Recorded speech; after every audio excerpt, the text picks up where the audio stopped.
Recent breakup होता गोटे पिला को कहीं जड़े पचारा कि तुम्हें तुम गर्लफ्रेंड को छाड़देल कि तुम गर्लफ्रेंड तुमको छाड़देला।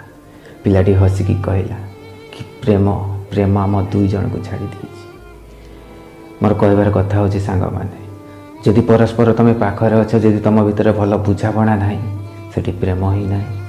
जदि तुम परस्पर बहुत दूर अच्छ तुम भीतर भल बुझापणा अच्छी ताहले प्रेम तुम पाखरे अच्छी। मोर कहबार अर्थ है जोटी भल बुझापणा ना से प्रेम ही न था।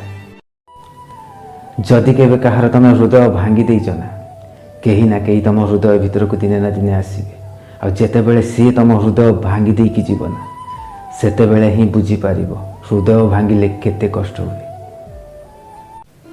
भांगी जाइतिबा हृदयटी दिने बहुत भल कथा कहला सांग माने मो सपन रे सबु बेले पाई से मो निजर किंतु मो जीवन रे सबु बेले पाई से सपन।